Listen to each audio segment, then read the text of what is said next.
Hi all, അസ്സലാമലൈക്കും. Welcome back to Silna's kitchen. ഇന്നത്തെ recipe ഭയങ്കര വെറൈറ്റി ആയിട്ടുള്ള നല്ല ടേസ്റ്റി ആയിട്ടുള്ള ഒരു അടിപൊളി ഈവനിങ് സ്നാക്സിൻ്റെ റെസിപ്പിയാണ്. കുട്ടികൾക്കും വലിയവർക്കൊക്കെ ഒരുപാട് ഇഷ്ടമാവുന്ന ഒരു നല്ല ഐറ്റമാണ്. എന്തായാലും ഒന്ന് ട്രൈ ചെയ്ത് നോക്കണം. ഭയങ്കര ടേസ്റ്റിയാണ്. അതുപോലെ തന്നെ നല്ല സിമ്പിളായിട്ട് തയ്യാറാക്കി എടുക്കാൻ പറ്റുന്നതാണ്. ചവ്വരിയും അവലും വെച്ചിട്ടാണ് ഇത് തയ്യാറാക്കി എടുക്കുന്നത്.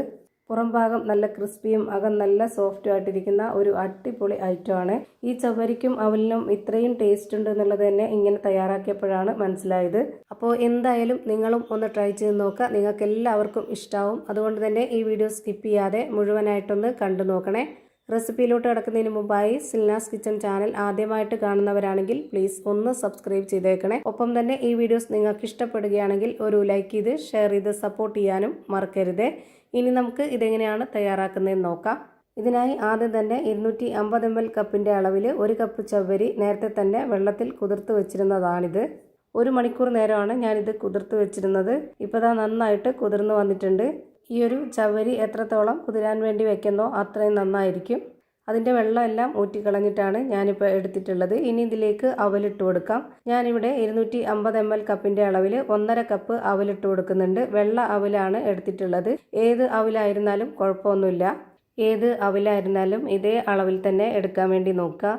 ഇനി ഇതിലേക്ക് ഇട്ട് കൊടുക്കേണ്ടത് സബോള കട്ട് ചെയ്തതാണ്. ഞാനിവിടെ 1 സബോള കട്ട് ചെയ്തെടുത്തിട്ടുണ്ട്. ഈ ഒരു വലിപ്പത്തിലാണ് കട്ട് ചെയ്തിട്ട് കൊടുക്കുന്നത്. ഇനി ഇതിലേക്ക് ഓരോരുത്തരുടെയും എരിവിനനുസരിച്ചുള്ള പച്ചമുളകും ഉണക്കമുളകും ഇട്ട് കൊടുക്കാം. ഞാനിവിടെ 3 വെച്ചാണ് കട്ട് ചെയ്തിട്ട് കൊടുക്കുന്നത്. വളരെ ചെറുതായിട്ടാണ് കട്ട് ചെയ്തെടുത്തിട്ടുള്ളത്. ഇനി കുറച്ചധികം തന്നെ മല്ലിയില ഇട്ട് കൊടുക്കുന്നുണ്ട്. മല്ലിയില ഓരോരുത്തരുടെയും ഇഷ്ടത്തിനനുസരിച്ച് കൂട്ടിയും കുറച്ചൊക്കെ ഇട്ട് കൊടുക്കാവുന്നതാണ്. ഇനി കുറച്ച് കറിവേപ്പിലയും കൂടെ ഇട്ട് കൊടുക്കാം. ഈ ഒരു മല്ലിയിലയും കറിവേപ്പിലയൊക്കെ കുറച്ച് അധികമായിട്ട് ഇട്ട് കൊടുത്തിരുന്നാൽ പ്രത്യേകിച്ച് നല്ല ടേസ്റ്റ് ആയിട്ട് കിട്ടും. ഇനി ഇതിലേക്കൊരു 1/4 സ്പൂൺ അളവിൽ പെരിഞ്ജീരകപ്പൊടി, ഗരം മസാലപ്പൊടി, മഞ്ഞൾപ്പൊടി, പിന്നെ മുളക് പൊടി ഞാനിതിലേക്ക് 1/2 സ്പൂൺ അളവിലാണ് ഇട്ട് കൊടുക്കുന്നത്. ഓരോരുത്തരുടെയും എരിവിനനുസരിച്ചുള്ളത് ഇട്ട് കൊടുക്കാം. പച്ചമുളകും ഉണക്കമുളകും 3 വെച്ചിട്ട് ഇട്ട് കൊടുത്തത് തന്നെ അത്യാവശ്യം നല്ല എരിവുണ്ടാവും. അതുകൊണ്ടാണ് ഞാൻ 1/2 സ്പൂൺ അളവിൽ മുളക് പൊടി ഇട്ട് കൊടുത്തിട്ടുള്ളത്. ഇനി ആവശ്യത്തിനുള്ള ഉപ്പിട്ട് കൊടുത്തതിന് ശേഷം ഇത് കൈവച്ചിട്ട് നന്നായിട്ടൊന്ന് മിക്സ് ചെയ്തിട്ടെടുക്കാം. ഇതുപോലെ മിക്സ് ചെയ്ത് കൊടുത്തുകൊണ്ടിരിക്കുമ്പോഴാണ് ഞാൻ ഒരു കാര്യം ഓർത്തത്. വെളുത്തുള്ളിയും ഇഞ്ചിയും ചതച്ചത് ഇട്ട് കൊടുത്തിട്ടുണ്ടായിരുന്നില്ല. അപ്പോൾ അതുകൂടി ഒന്ന് ഇട്ട് കൊടുക്കാം. ഇത് രണ്ടും കൂടെ ഒന്നിച്ച് ചതച്ചത് കൊണ്ട് തന്നെ നമുക്കിത് 1 സ്പൂൺ അളവിൽ ഇട്ട് കൊടുക്കാം. ഇനി നമുക്ക് വീണ്ടും നന്നായിട്ടൊന്ന് കുഴച്ചിട്ടെടുക്കണം. ഇത് ചവരി നന്നായിട്ട് കുതിർന്ന് വന്നതുകൊണ്ട് തന്നെ നല്ല നനവായിട്ട് ഇരിപ്പുണ്ടാവും. അത് തന്നെ മതി. പിന്നെ അതിലേക്ക് വെള്ളത്തിൻ്റെ ആവശ്യമൊന്നും വരുന്നില്ല. അപ്പോൾ ഞാനിവിടെ നന്നായിട്ടിത് കുഴച്ചെടുത്തിട്ടുണ്ട്. ഇനി നമ്മുടെ കയ്യിൽ കുറച്ച് ഓയിൽ സ്പ്രെഡ് ചെയ്യുകയോ അല്ലാന്നുണ്ടെങ്കിൽ വെള്ളത്തിലൊന്ന് കൈ മുക്കിയെടുക്കുകയോ ചെയ്തതിന് ശേഷം ഇതിൽ നിന്ന് കുറച്ചെടുത്തിട്ട് നമുക്ക് ഓരോരുത്തർക്കും ഇഷ്ടമുള്ള ഷേപ്പിൽ ഓരോരുത്തർക്കും ഇഷ്ടമുള്ള വലിപ്പത്തിൽ ഇത് തയ്യാറാക്കി എടുക്കുക. ഇതുപോലെ പരന്ന ഈ ഒരു ഷേപ്പിലാണെന്നുണ്ടെങ്കിൽ നമുക്ക് പ്രത്യേകിച്ച് ഉള്ളൊക്കെ വേവാൻ വേണ്ടിയിട്ട് ഒരുപാട് സമയമൊന്നും എടുക്കില്ല. അല്ലാന്നുണ്ടെങ്കിൽ പെട്ടെന്ന് വെന്ത് കിട്ടില്ല. അതിൻ്റെ അകമൊക്കെ വേവാനായിട്ട് സമയമെടുക്കും. അപ്പോൾ ഞാനിവിടെ ഈ ഒരു വട ഷേപ്പിലാണ് റെഡിയാക്കി എടുക്കുന്നത്. ഇതേപോലെ തന്നെ എല്ലാം ചെയ്തെടുക്കുന്നുണ്ട്. ഭയങ്കര സിമ്പിളാണ്. പെട്ടെന്ന് റെഡിയാക്കി എടുക്കാം. ഇതേപോലെ തന്നെ എല്ലാം ചെയ്ത് ഒരു പാത്രത്തിലേക്ക് മാറ്റിയിട്ടുണ്ട്. ഇനി ഇതെല്ലാം ഒന്ന് ഫ്രൈ ചെയ്തിട്ടെടുക്കാം. അതിനായിട്ട് സ്റ്റവിലേക്ക് ഒരു പാൻ വെച്ച് കൊടുത്തിട്ടുണ്ട്.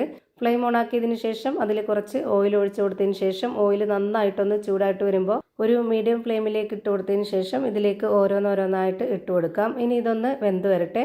എത്ര എണ്ണമാണോ വേവിച്ചെടുക്കുന്നത് അത്രയും സമയം വരെ ഈ ഒരു ഫ്ലെയിമിൽ തന്നെ വെച്ചിരിക്കുക. എങ്കിലാണ് അകവും പുറമൊക്കെ നന്നായിട്ട് വെന്ത് കിട്ടുള്ളൂ. ഇപ്പോൾ ഇതിൻ്റെ എല്ലാം ഒരു സൈഡ് വെന്ത് കിട്ടി. ഇനി ഇതൊന്നും കൂടെ തിരിച്ചിട്ട് കൊടുക്കാം. എന്നിട്ട് നമുക്ക് ആ ഒരു ഭാഗം കൂടെ നന്നായിട്ടൊന്ന് വേവിച്ചെടുക്കണം.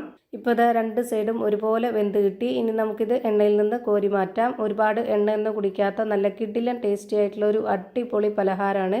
ഇതുപോലെ തന്നെ എല്ലാം ഫ്രൈ ചെയ്ത് ഒരു പാത്രത്തിലേക്ക് മാറ്റിയിട്ടുണ്ട്. അപ്പോൾ നല്ല ക്രിസ്പി ആയിട്ടുള്ള നല്ല ടേസ്റ്റി ആയിട്ടുള്ള ഒരു അടിപൊളി പലഹാരം റെഡിയായി കിട്ടി.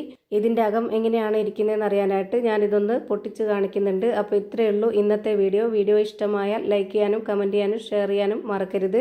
അതുപോലെ തന്നെ ഞാനിടുന്ന പുതിയ വീഡിയോസ് നോട്ടിഫിക്കേഷനായിട്ട് കിട്ടുന്നതിന് വേണ്ടി സബ്സ്ക്രൈബ് ചെയ്ത് ബെല്ലൈക്കൺ അമർത്തി അതിൽ ഓൾ എന്ന ഓപ്ഷൻ എനേബിൾ ചെയ്ത് കൊടുക്കാനും മറക്കരുത്.